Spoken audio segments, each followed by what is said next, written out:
अमुवास के शिगिर्द। मुकद्दस लूका की अंजील 24 बाब 13 ता 35 आयात तक।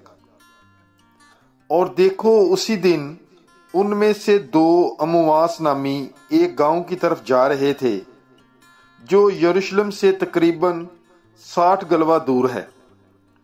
और इन सब बातों की बाबत जो वाक़ई हुई थीं, आपस में बातचीत करते जाते थे। और ऐसा हुआ कि जब वो बातचीत और पूछ पाछ कर रहे थे, तो यीशु आप नजदीक आकर उनके साथ हो लिया, लेकिन उनकी आंखें बंद की गई थीं ताकि उसे ना पहचाने। उसने उनसे कहा, ये क्या बातें हैं जो तुम राह में आपस में करते जाते हो? वो गमगीन से खड़े हो गए। और उनमें से क्लोपा नामी ने जवाब में उससे कहा कि क्या यरूशलेम में तू ही एक मुसाफिर है और फकत तू उन बातों से नावाकिफ है जो इन दिनों उसमें वाक़ई हुई हैं? उसने उनसे कहा कि कौन सी बातें? उन्होंने उससे कहा कि यीशु नासरी की बाबत, जो नबी मरद था और खुदा और सारी उम्मत के नज़दीक काम और कलाम में सहबे कुदरत था, जिसे सरदार कहनों और हमारे सरदारों ने कत्ल के लिए हवाले किया और मसलूब किया।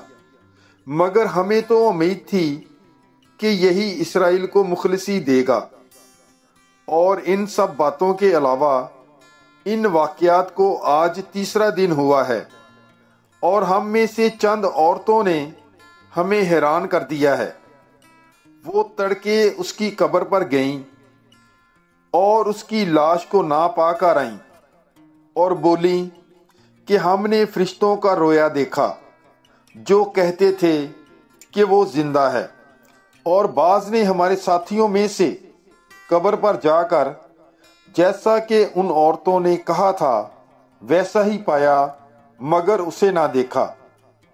तब उसने उनसे कहा कि ए नाफहमो और नबियों की सब बातों के मानने में सुस्त का दो, क्या जरूर ना था कि अल मसीह ये दुख उठाए और इसी तरह अपने जलाल में दाखिल हो? और तुराते मूसा और सहाफ़े अंबिया से शुरू करके सब नविश्तों में जितनी बातें उसके हक में लिखी हुई हैं, उन्हें समझा दी।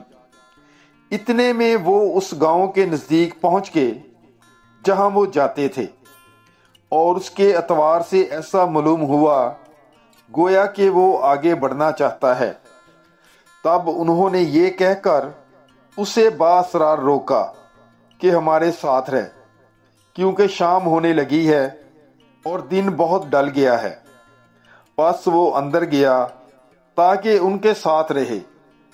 और ऐसा हुआ कि जब वो उनके साथ खाना खाने बैठा, तो उसने रोटी लेकर बरकत चाही और तोड़कर उन्हें देने लगा। इस पर उनकी आंखें खुल गईं और उन्होंने उसे पहचान लिया, और वो उनकी नजर से गायब हो गया।